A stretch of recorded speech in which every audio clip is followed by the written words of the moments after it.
Kalau hatimu beres di hadapan Tuhan, engkau tidak perlu pakai cara-cara yang jahat.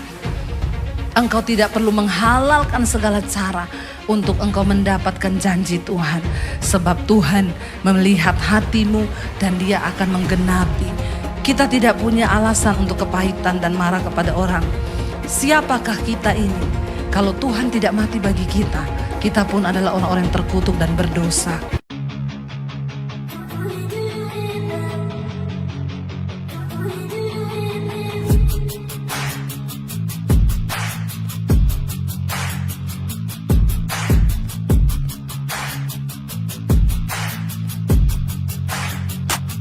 Selamat datang di channel Bela Kebenaran.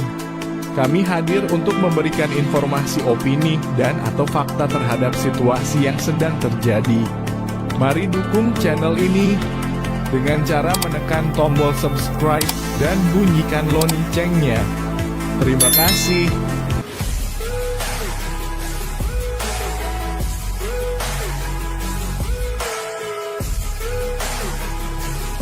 Amin, tepuk tangan buat Tuhan. Iya, silakan duduk Bapak Ibu yang terkasih, Shalom. Bagaimana kabarnya hari ini? Luar biasa karena kita punya Tuhan yang luar biasa. Dan saya percaya hidup kita akan menjadi luar biasa hanya ketika kita tunduk melakukan firman Tuhan. Hati itu penting dan sumber segala berkat itu ya bersumber ketika Tuhan melihat hati kita ini beres di hadapan Tuhan. Ya, makanya ada satu pepatah berkata hati-hati menjaga hati. Kenapa kita harus menjaga hati dengan waspada? Karena tidak ada orang lain yang bisa lihat hati kita. Kalau saya pakai baju terbalik, saudara bisa ngomong, "Bu, bajunya kebalik." Tapi kalau hati saya kebalik, siapa yang bisa lihat? Saya datang tersenyum padahal di hati dongkol. Gak ada yang tahu, hanya Tuhan yang tahu. Nah, kita belajar sore hari ini, kenapa Daud itu dipilih Tuhan menjadi orang yang berkenan kepada Tuhan, menjadi raja atas Israel. Ketika Tuhan menolak Saul menjadi raja, roh Tuhan mundur daripada Saul. Tuhan memilih seseorang untuk menggantikan Raja Saul atas Israel dan dia mendapati Daud. Tuhan berfirman kepada Samuel nabinya, besok kamu pergi ke Bethlehem ketemu dengan Isai.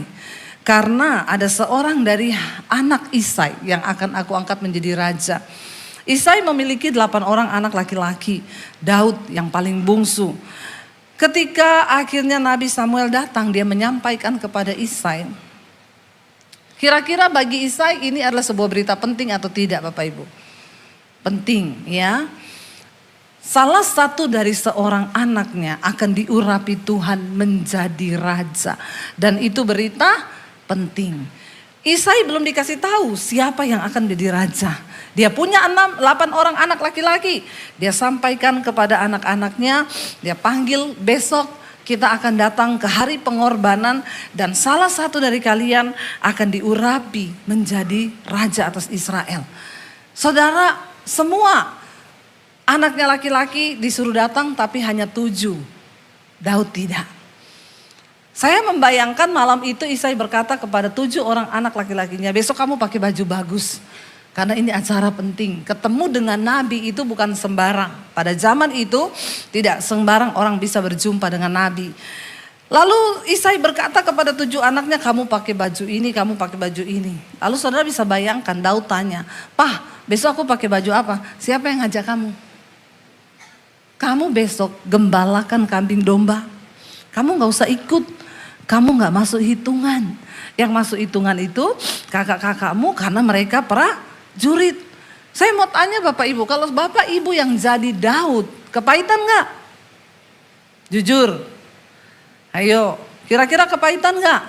Menurut saudara-saudara kira-kira kepahitan gak kalau saudara jadi anak? Yang 7 orang dikasih tahu, yang 1 ini enggak boleh. Kamu besok menggembalakan kambing domba, enggak usah ikuti acara karena kamu tidak masuk hitungan. Saudara kepahitan? Akhirnya jujur.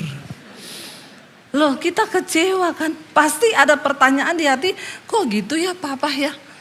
Kenapa aku dibedakan? Lalu besoknya semua berangkat, 7 orang saudara Daud. Daud di padang, dia menggembalakan kambing domba. Tapi Daud tidak membiarkan dan tidak memberi kesempatan di hatinya untuk dia kecewa dan kepahitan. Dia tetap pergi menggembalakan kambing domba. Ya, dia nyanyi di sana. Ya, dia menulis mazmur sambil menggembalakan kambing domba. Dia merenungkan kasih Tuhan. Ya, dia naikkan pujian. Lalu akhirnya mereka datang ke upacara pengorbanan itu. Semua udah pakai baju bagus. Lalu ketika anak Isai yang pertama kakak Daud bernama Eliab. Ganteng, tinggi besar, ya, mirip-mirip kayak singersnya di pojok tadi pakai jaket kulit. Ya, modelnya prajurit kan? Ya, prajurit. Ya, tapi prajurit itu ada dua. Ada yang makan daging, ada yang makan Indomie. Ya, kalau prajurit makan daging nyanyinya dari Sabang sampai Merauke. Kalau yang makan Indomie dari Sabang sampai Merauke. Nah, ini yang mana ini jenis prajuritnya? Ya, saudara, Eliab tampil sebagai seorang yang gagah, ganteng, tinggi, besar. Ketika Samuel melihat Eliab, hatinya berkata begini, telah berdiri di hadapanku seorang yang akan dipilih Tuhan menjadi raja atas Israel. Begitu Samuel berpikir begitu, Tuhan berkata begini, engkau melihat apa yang ada depan mata, tapi aku Tuhan melihat hati. Sesungguhnya aku telah menolak dia. Disuruh lewat yang kedua, ketiga, keempat, kelima, keenam, ketujuh. Tuhan berkata tidak ada satupun. Samuel bingung, dia panggil Isai. Sudah inikah semua anak laki-lakimu? Karena Tuhan tuh gak pernah salah. Lalu dia bilang enggak, masih ada sih satu, tapi astaga itu gak masuk hitungan. Dia gak ada tampang raja. Ini loh yang prajurit ini aja, yang kakak-kakaknya itu gak masuk hitungan. Samuel berkata, kita tidak akan memulai acara ini. Kita tidak akan duduk makan sebelum engkau menjemput dia datang ke sini. Dengar baik Bapak Ibu anak-anak muda. Kalau hatimu beres di hadapan Tuhan, sehebat apapun orang mau tutup pintu berkatmu, Tuhan cari engkau. Dimanapun engkau berada, dia panggil engkau untuk menggenapi semua janji-janjinya. Bapak Ibu, Tuhan cari, Daud dipanggil. Tidak diceritakan apakah Daud pulang mandi atau tidak. Ceritanya Daud datang. Nggak ada ditulis dia pulang mandi, ya pokoknya dia cepet-cepet lah ya, karena ini nabi yang panggil. Daud datang. Alkitab berkata ketika Samuel melihat dia, ditulis dalam Alkitab, nanti saudara baca sendiri di rumah. Dikatakan Daud masih kemerah-merahan, elok rupanya. Masih merah-merah, masih remaja dia, mirip-mirip saya. Masalah buat lo. Giliran gitu aja ketawa lo. Saudara, akhirnya dipanggil. Waktu Samuel melihat dia, Tuhan berfirman, bangkit berdiri, ambil tanduk tabungmu, urapi dia dengan minyak. Inilah orang yang aku pilih. Manusia melihat apa yang di depan mata, tapi aku Tuhan melihat hati. Ayatnya ada di sini, baca sama-sama. Luar biasa ya. Ya, saudara kita baca ayatnya 1, 2, 3. Tetapi tolong ditayangkan. Tetapi berfirmanlah Tuhan kepada Samuel, janganlah pandang parasnya dan perawakannya yang tinggi, sebab aku telah menolaknya. Bukan yang dilihat manusia, yang dilihat Allah. Manusia melihat apa yang di depan mata, tapi Tuhan melihat hati. Makanya yang muda-muda yang mau cari jodoh, jangan hanya lihat yang cantik, jangan hanya lihat yang ganteng. Alkitab berkata, kecantikan itu bohong, kemolekan itu sia-sia. Kalau cari istri, lihat yang hatinya. Kenapa tidak dijawab? Ini anak-anak muda ini. Pilih yang hatinya cantik atau mukanya cantik? Di sana ada yang bilang hati bu, muka bisa dioperasi. Walaupun mengeluarkan banyak uang. Ya, yang hatinya baik, cari istri itu jangan cuma lihat cantiknya. Ya, tapi lihat hatinya. Kalau hati baik, karakter baik, janji Tuhan datang. Ya, cari istri hati cantik, nanti kecantikan wajah itu menyusul. Karena Alkitab bilang orang yang hatinya baik itu wajahnya berseri-seri. Itu bonus, ya. Jadi yang muda-muda di sini cari istri, takut Tuhan, hatinya bersih, pintar cari uang. Ya toh, pinter masak, bisa angkat galon, dan kesetrum tidak mati. Itu saya banget, saya banget, saya banget. Beruntunglah suami saya mendapatkan saya. Iya, saya banget tuh ya. Bahkan dulu naik motor mogok saya dorong. Loh, itu cari istri yang begitu itu ya. Jadi untung suami, karena Alkitab berkata mendapat istri mendapat keuntungan. Jangan kau kawin malah rugi, malah nombok. Nah, itu tidak Alkitabiah. Lalu Bapak Ibu di sana dikatakan Daud itu Tuhan lihat hatinya. Nah kenapa? Saya itu tertarik ya. Maksudnya Daud tuh punya hati yang seperti apa sih sampai Tuhan itu melihat hatinya. Tuhan memilih dia. Lalu saudara, Alkitab berkata 1 Samuel 16 Tuhan urapi dia. Besoknya Daud dipromosikan Tuhan. 1 Samuel 17. Ketika pada waktu itu Daud setelah diurapi jadi raja, dia nggak langsung diangkat, enggak. Dia besok kembali lagi menggembalakan kambing domba. Kayak biasa hidupnya. Jadi orang itu kalau diurapi Tuhan tidak melayang, amin. Kan ada orang diurapi Tuhan ya, terus mau kemana lu? Shalom. Ya, pengurapan Tuhan biasa aja keles. Kalau saudara lihat ada orang yang begitu, giniin aja, biasa aja keles. Ya nggak usah diurapi Tuhan terus jaim, ya. Jaga wibawa, apalah, biasalah. Daud biasa.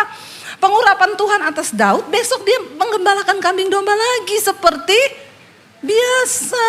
Biasa aja keles. Lalu akhirnya dia pergi. Lalu papanya panggil, Daud, kakak-kakakmu sedang di medan pertempuran. Kau pergi antar roti dan keju. Terus lihat apakah kabar mereka masih baik-baik saja. Daud pergi bawa rantang, ngantar keju sama roti. Ketika dia sampai di medan pertempuran, ternyata di situ Goliat raksasa yang tingginya 6 hasta 1 jengkal sedang menantang barisan bangsa Israel. Dia berkata, siapa di sini orang Israel? Pahlawanmu, suruh maju lawan aku orang Filistin. Kalau aku bisa dikalahkan, kami akan menjadi budakmu. Sebaliknya, kalau kamu yang kami kalahkan, kamu akan menjadi budak kami. Jadi pertempuran itu 1 lawan 1. Ya orang Filistin menang loh. Dia punya raksasa, badannya tinggi 6 hasta, badannya besar. Goliat raksasa. Mereka ada di lembah 40 hari lamanya. Setiap hari Goliat menantang bangsa Israel. Tidak ada satupun 40 hari yang maju. Semua ketakutan. Daud datang bawa rantang. Waktu dia sampai di lapangan itu, di lembah itu, dia dengar Goliat berkata, mana kamu barisan bangsa Israel yang katanya Allahnya itu hidup? Ada yang bisa mengalahkan saya? Daud lepas rantangnya. Dia bilang begini, siapa orang yang tidak bersunat ini yang berani-berani menghina barisan dari Allah yang hidup? Lalu dia bilang kepada orang-orang itu, saya akan mengalahkan itu raksasa. Orang ngomong ke Saul, Saul, ada yang mau mengalahkan. Kakaknya dengar, kakaknya datang jewer kupingnya. Aku tahu nakalmu itu ya, kau pulang sekarang. Kau kesini mau nonton perang kan? Daud bilang, enggak, aku cuma bawa keju. No, itu loh keju sama roti buat kamu, suruh Bapak suruh lihat keadaanmu, pulang kamu pulang. Lalu akhirnya Saul mendengar ada yang bilang, itu loh dia mau kalahkan. Saul panggil, sini kamu mau lawan dia. Saul lihat dari atas sampai bawah. Astaga.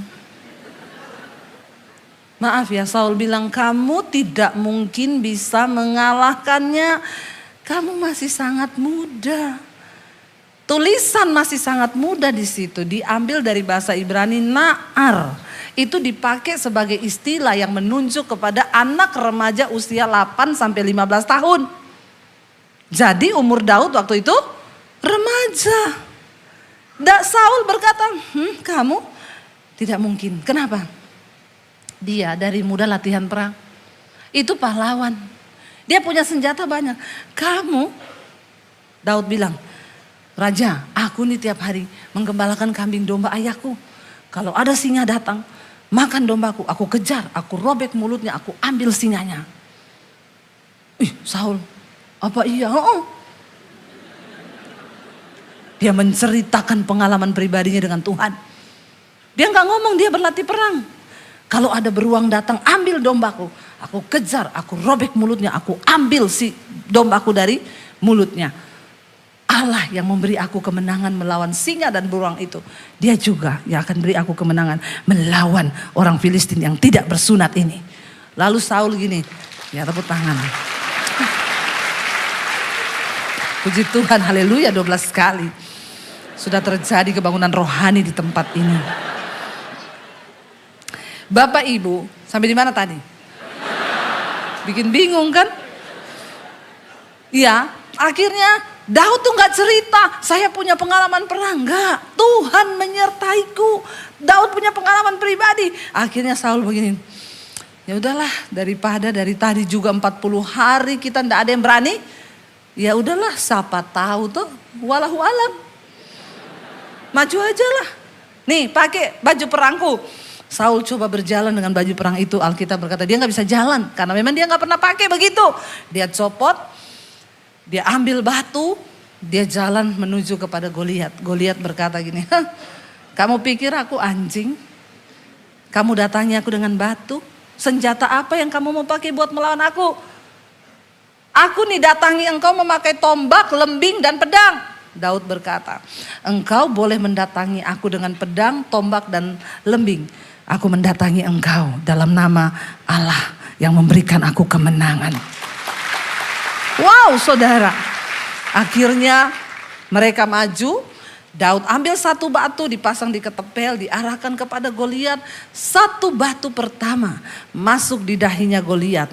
Dia mati terkapar dengan wajahnya, kepalanya tertunduk di depannya Daud. Masuk akal enggak saudara? Enggak masuk akal. Kalau masuk akal itu manusia. Tuhan selalu tidak masuk akal.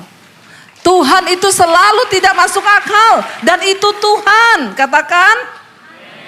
Maka jangan engkau kecilkan imanmu. Apapun keadaan harimu, hari ini harimu, keadaanmu seperti apa. Taruh imanmu kepada Tuhan. Tidak mungkin saudara hanya satu batu dan bisa mematikan Goliat yang begitu hebat. Tapi Tuhan memang tidak masuk akal. Ikut Tuhan itu tidak masuk akal. Kalau masih masuk akal itu engkau. Kalau enggak masuk akal itu Tuhan. Akhirnya dia mengalami kemenangan hari itu. Orang Filistin ketakutan. Mereka lari tunggang langgang karena pahlawannya mati. Daud dielu-elukan. Ketika Daud dielu-elukan, Saul pun turut senang karena kemenangan besar. Tapi lama-lama kok wanita-wanita bernyanyi, Saul memukul, membunuh hanya beribu-ribu, tapi Daud berlaksa-laksa. Maka timbullah iri hati. Ya, kita ini saudara, waktu susah diomongin, direndahkan. Begitu kita senang, tetap ada yang iri hati, yang mau menjatuhkan, yang omongin. Inilah kehidupan. Welcome to ini kehidupan. Kemarin saya ngobrol sama teman saya, iya ya Bu, orang itu miskin diomongin, kaya juga tetap diomongin. Jadi daripada miskin diomongin, mending sama-sama diomongin kan. Mending kaya aja daripada miskin gitu ya. Akhirnya saudara, Daud mulai dieluk-elukan, disanjung. Saul iri hati. Iri hatinya Saul terus dia biarkan menjadi kepahitan sampai akhirnya Saul ingin membunuh Daud. Dia kerahkan seluruh pasukannya, semua cari Daud, bawa kepalanya penggal, bawa ke sini. Saya mau tanya, yang suruh cari ini raja atas Israel. Bukan security, bukan satpam, bukan orang-orang yang tidak berpengaruh. Ini presiden. Suruh cari, kira-kira seluruh negara itu nyari gak? Nyari, semua berlomba-lomba bawa kepala Daud kepada raja. Karena pasti dapat imbalan. Daud lari entah kemana, dikejar, di sini dikejar. Akhirnya Daud berpikir gini, mending saya lari ke negeri orang Filistin. Itu musuhnya Israel. Pasti Saul tidak berani mengejar saya ke sana. Daud lari ke sana. Daud bilang, sekalian aku tahu ini semua musuh. Daripada di Israel, aku enggak tahu mana musuh mana teman. Itu lebih susah loh saudara. Mending kita ada di satu lingkungan yang memang semuanya memusuhi kita. Daripada kita ada di satu lingkungan, ada yang pura-pura berteman. Tapi ternyata menikam dari pengalaman pribadi ya. Ya kalau ketemu, hai Cin, halo Say, pret. Yang bermulut-mulut manis itu gak usah didengar. Ya, karena biasanya itu berduri di belakang. Ya, lalu saudara, akhirnya Saul lari ke negeri orang Filistin. Sama orang Filistin dikenali, ini bukankah Daud yang pernah membunuh pahlawan kita? Gue lihat, iya, tangkep. Dia ditangkap, dibawa menghadap kepada Raja Filistin, Raja Akis. Raja, ini Daud yang dulu pernah bunuh pahlawan kita. Langsung Daud otomatis pura-pura gila. Alkitab berkata dia ludahi janggotnya, ludah semua. Dia nari-nari kayak orang gila. Raja Akis lihat, dia bilang kurang orang gila kan di negeri ini. Terus kamu bawa orang gila datang ke sini? Enggak, ini Daud. Enggak, bawa dia keluar dari istanaku ya. Jangan kau bawa orang gila datang ke sini. Lolos Daud. Ini mungkin bisa dijadikan satu trik. Ketika ada debt collector datang di depan rumah, saudara keluar langsung. Dia pulang lari, dia lihat saudara. Ih udah gila orangnya, banyak utang. Enggak lah ya, di sini enggak ada yang didatangi debt collector, semuanya luar biasa, amin. Haleluya, insya Allah ya. Saudara, akhirnya dikatakan, ya Daud pura-pura gila, lolos dia hari itu. Tapi saudara, dia lari ke gua Adulam. Saudara, ketika Daud diurapi menjadi raja, itu usianya 15 tahun. Daud dilantik sebagai raja atas Israel 30 tahun. Jadi berapa tahun dia melarikan diri dari Saul? Cuma dari satu orang yang bernama, aduh, betapa buang waktunya 15 tahun. Dan saudara, kalau dia punya kesempatan untuk bunuh Saul, kira-kira kalau saudara jadi Daud, lalu saudara punya kesempatan untuk bunuh Saul, saudara bunuh nggak? Kompak bunuh. Luar biasa ya. Kelihatan aslinya tapi mending jujur. Ya, daripada munah. Loh bener 15 tahun dia menghabiskan waktunya cuma dengan berurusan dengan yang namanya Saul. Dan orang inilah satu-satunya penghambat untuk dia bisa duduk di kursi kerajaan. Amin. Kalau kita kira-kira musuh bebuyutan. Bener gak? Siang malam kita jengkel, hati kita panas, kita doakan Tuhan. Kutuk dia Tuhan. Banyak orang Kristen, kita gak mampu berdoa buat musuh. Padahal Tuhan bilang, engkau harus sampai di titik jaga hatimu. Berdoa buat musuhmu, minta berkat buat dia. Kita sih berdoa buat musuh kita. Tapi doa kita, Tuhan, aku tidak bisa membalas. Tapi aku percaya pembalasanmu lebih kejam. Kok Tuhan dikejam-kejamkan? Enak aja lu. Gak bisa begitu. Bapak ibu kita belajar dari Daud. Dia punya kesempatan ketika dia lari di gua Adulam. Orang beritahu Saul, Daud lari di gua Adulam. Saul mengejar dia. Satu malam Saul kelelahan, dia tertidur. Daud berdiri di sampingnya Saul. Lalu pegawainya bilang, ini waktunya. Tusuk lambungnya pakai tombak. Gak usah 2 kali, 1 kali mati. Daud bilang, tidak. Aku tidak akan mengotori tanganku dengan darahnya. Sebab aku menghormati dia sebagai orang diurapi Tuhan atas raja atas Israel. Kalau dia harus mati, biarkan ajal yang menjemputnya karena sudah waktu Tuhan. Lalu dia gunting ujung jubahnya Saul. Hanya itu, besoknya dia berteriak kepada Saul, Saul, aku bisa membunuhmu kalau aku mau.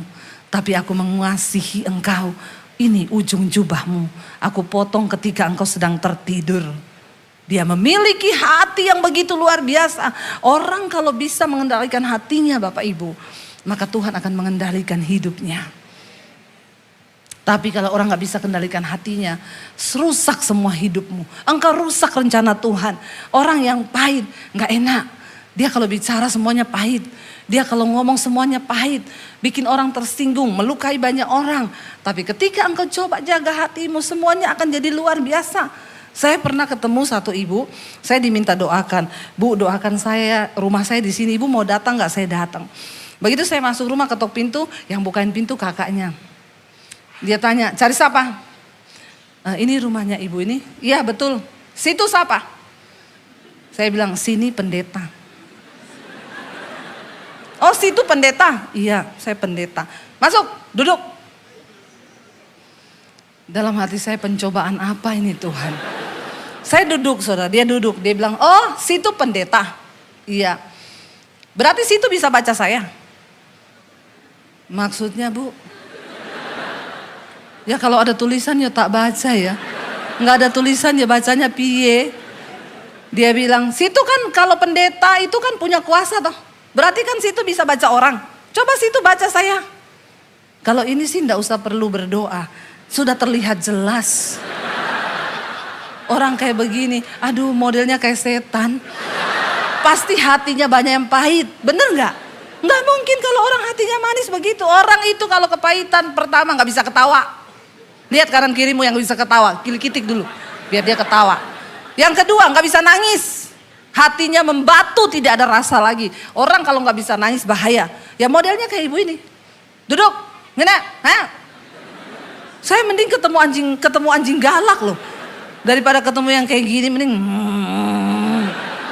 Saudara, ya baca saya. Coba kalau situ bisa baca saya. Saya agak menggeser sedikit. Harus jaga jarak. Sakit jiwa. Ini mendekati gila orang begini. Lalu saya bilang, Bu, karena ibu suruh saya baca ibu. Iya. Maaf ya Bu, saya berdoa Roh Kudus, jamah dia Roh Kudus. Saya lihat ada vas bunga di situ. Kalau saya tidak berjaga-jaga, bisa jadi nih vas bunga melayang di kepala saya. Pelayanan itu penuh dengan resiko. Kalau ketemu yang begini-begini, saya duduk menjauh, saya bilang, Bu maaf ya, ibu kayaknya banyak terluka ya hatinya. Ibu banyak kepahitan, ibu banyak dilukai ya. Tiba-tiba dia diem, saya tarik napas. Tiba-tiba dia nangis. Dalam hati, aman. Roh Kudus ini, Roh Kudus, bener, nangis. Ampun, iya ibu pendeta, saya ini banyak dilukai, bukan sama orang jauh, sama orang deket Bu. Dalam hati saya memang yang melukai itu kebanyakan orang. Saya nggak pernah layani ibu kepahitan sama siapa, sopir angkot Bu, nggak pernah ada. Atau ibu kepahitan sama siapa, tukang sayur Bu, dia jual tomat busuk, saya kepahitan, nggak ada. Orang yang bisa melukai itu adalah orang yang deket, yang punya tempat di dalam hati. Lalu saudara, saya belai dia. Tuhan, Engkau mengasihi ibu ini. Wah, tambah kenceng nangisnya. Tapi nggak apa-apa, dia ini sudah nggak pernah nangis. Saudara, coba engkau renungkan, jangan-jangan engkau juga setahun ini nggak pernah nangis. Engkau mendekati sakit jiwa loh. Benar, Tuhan menciptakan kita air mata loh. Untuk melampiaskan perasaan. Entah engkau bahagia, engkau duduk di kaki Tuhan, harus nangis. Waktu kita nangis, kita membuang banyak hormon stres, mengeluarkan hormon yang menenangkan. Makanya saudara itu harus nangis, amin. Nangis saja, nggak punya duit nangis, nggak apa-apa. Yang penting nangis. Yang penting nangis daripada stres, amin. Iya, lalu saudara, saya belai dia dalam nama Yesus. Tuhan mengasihimu Bu, makanya Tuhan itu mengizinkan. Dalam nama Yesus. Begitu selesai, aduh dia plong. Habis itu gini, terima kasih ya Bu pendeta. Sudah tersenyum mukanya. Terus saya bilang, iya Bu, maaf Bu, ibu namanya siapa ya? Saya jawab, situ. Lah kok malah rohnya pindah ke saya ya? Saya jengkel kan dari tadi. Situ siapa? Situ siapa? Situ pendeta, situ sana sono loh. Jadi waktu dia tanya, ibu namanya siapa? Saya jawab, nama saya Debbie Bu. Oh terima kasih loh Ibu Debbie, mau minum apa? Hati dijamah langsung berubah. Karena dia bertanyanya dengan senyum, saya berani jawab, boleh Bu kopi ya Bu ya. Tapi kalau dia bertanya gini, minum apa? Jangan saudara jawab. Saudara bilang kopi, keluarlah kopi pakai sianida. Maka matilah kau. Kenapa ada orang bikin kopi pakai sianida? Karena dia bikin kopi dengan hati yang pahit. Hati-hati, dijamah langsung berubah. Ya, saudara, akhirnya Daud, dia tidak bunuh Saul. Sampai Tuhan beri waktu yang kedua, dia ketemu Saul dalam keadaan tertidur. Coba kali ini kita baca. Ketika yang kedua Saul mengejar Daud dan orang bilang, Tuhan, ada Saul mengejar engkau. Lalu Daud pergi cari dan dia dapat semua Saul dan tentaranya sedang tertidur nyenyak. Lalu anak buahnya bilang gini, izinkan aku tusuk tombakku ini ke dalam lambungnya. Daud sekali lagi berkata, jangan engkau ambil nyawanya, karena aku tidak mau mengotori tanganku dengan kematian Saul. Saudara, ini penghalangnya sampai Daud itu belum naik jadi raja.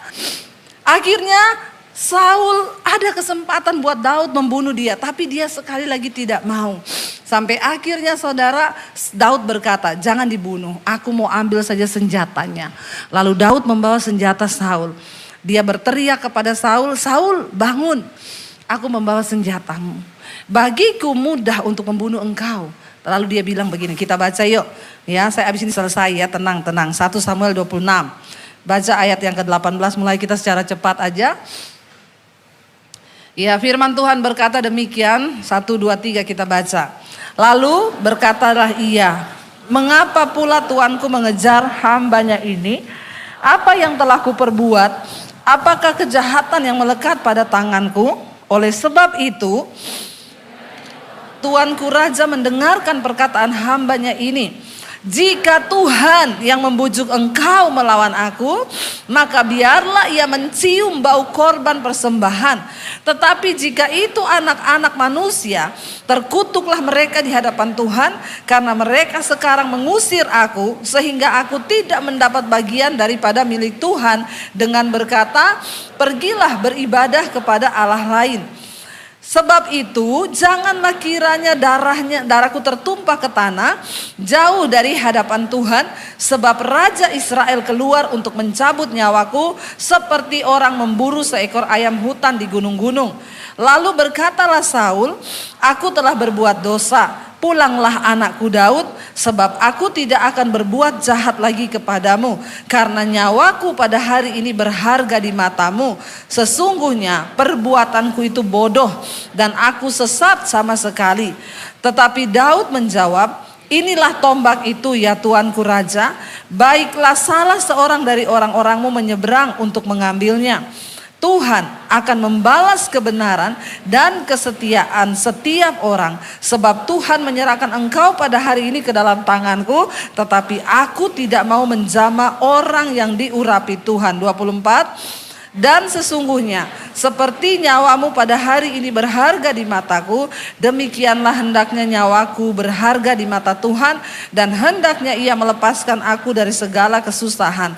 Lalu berkatalah Saul kepada Daud, diberkatilah kiranya engkau anakku Daud, apa jua pun yang kau perbuat, pasti engkau sanggup melakukannya.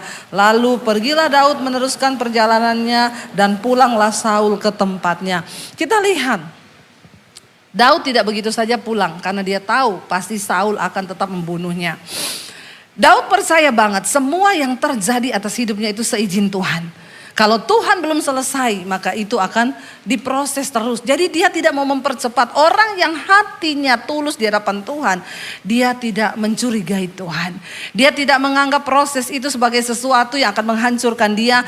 Ternyata dia tahu 15 tahun Tuhan memproses dia dengan Saul supaya dia menjadi raja yang kuat dan berkarakter yang berkenan di hadapan Tuhan. Akhirnya kita tahu bersama di pasal-pasal selanjutnya orang Filistin kembali menyerang orang Israel. Lalu semuanya mati terbunuh. Saul ketakutan. Dia melarikan diri karena anak-anaknya telah dibunuh oleh orang Filistin. Dia berkata kepada ajudannya, tolong bunuh aku. Ajudannya berkata, aku tidak mau melakukan itu. Saul bilang, aku takut kalau aku ketangkap sama orang Filistin, maka mereka pasti akan menyiksaku. Karena Simson juga disiksa, biji matanya dicongkil sama orang Filistin. Saul sangat ketakutan. Lalu ajudannya tetap tidak mau membunuh dia. Saul menancapkan pedangnya di tanah. Lalu dia menjatuhkan tubuhnya di atas pedang itu. Saul mati bunuh diri. karena ketakutan. Orang yang hatinya jahat akan binasa oleh perbuatannya sendiri. Dan Daud berkata, Tuhan akan membalaskan kebenaran dan kesetiaan. Setelah Saul mati, apakah Daud jadi raja? No. Panglimanya Abner mengangkat anak Saul, Isi-Boset, menjadi raja atas Israel. Selama 7 tahun dia memerintah, Daud tidak berusaha dengan cara-cara yang licik. Bahkan ketika anak buahnya sendiri, Isi-Boset punya anak buah 2, membunuh Isi-Boset di kamar tidurnya. Kepalanya dipenggal, kepalanya itu dibawa kepada Daud. Mereka berkata, Tuhan, kami telah membalaskan dendammu kepada keturunan Saul yang menghalangi engkau menjadi raja. Ini kepalanya kami bawa. Daud marah besar. Dia bersedih dan dia berkata, kenapa engkau membunuh orang benar? Aku tidak pernah membenci Saul dan keturunannya. Dan dia panggil 2 anak buahnya, dia suruh bunuh 2 orang yang sudah membunuh anak Saul. Dan akhirnya sampai di situ berakhirlah kerajaan Israel di keturunan Saul. Tuhan melantik Daud menjadi raja atas Israel. Bapak Ibu, saya undang para imam musik maju ke depan. Kalau hatimu beres di hadapan Tuhan, engkau tidak perlu pakai cara-cara yang jahat. Engkau tidak perlu menghalalkan segala cara untuk engkau mendapatkan janji Tuhan. Sebab Tuhan melihat hatimu dan Dia akan menggenapi. Kita tidak punya alasan untuk kepahitan dan marah kepada orang. Siapakah kita ini? Kalau Tuhan tidak mati bagi kita, kita pun adalah orang-orang yang terkutuk dan berdosa.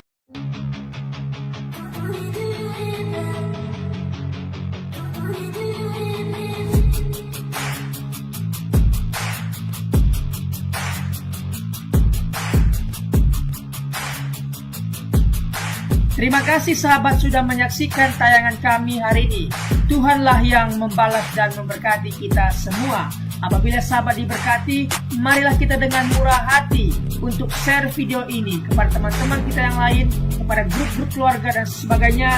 Dan jangan lupa meninggalkan komentar di bawah video ini, serta menekan tombol subscribe video kami, sehingga sahabat tidak ketinggalan video-video terbaru dari kami. Terima kasih. Tuhan Yesus memberkati kita semua. Dan dengarkanlah firman Tuhan singkat ini. Mintalah maka akan diberikan kepadamu. Carilah maka kamu akan mendapat. Ketuklah maka pintu akan dibukakan bagimu. Kita harus melakukan sesuatu sampai sesuatu itu akan terwujud atas hidup kita. Minta, cari dan ketuklah maka Tuhan pasti membukakan pintu. Lukas 18 ayat 1. Yesus mengatakan suatu perumpamaan kepada mereka untuk menegaskan bahwa mereka harus selalu berdoa dengan tidak jemu-jemu. Kita berdoa dengan tidak jemu-jemu. Terus minta maka pasti akan diberikan. Tuhan Yesus berkata, karena itu aku berkata kepadamu, apa saja yang engkau inginkan ketika engkau berdoa, percayalah bahwa engkau telah menerimanya dan engkau akan memilikinya. Amini ayat firman Tuhan ini, bahwa Tuhan pasti memberikan segala sesuatu yang kita butuhkan. Semoga Allah, sumber pengharapan, memenuhi kamu dengan segala sukacita dan damai sejahtera dalam iman kamu, supaya oleh kekuatan Roh Kudus kamu berlimpah-limpah dalam pengharapan. Terima kasih. Apabila sahabat ada komentar dan pendapat yang lain terhadap video hari ini, boleh tuliskan komentarnya, pendapatnya di kolom komentar di bawah video ini, sehingga kita boleh diskusi di sana.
Thank you.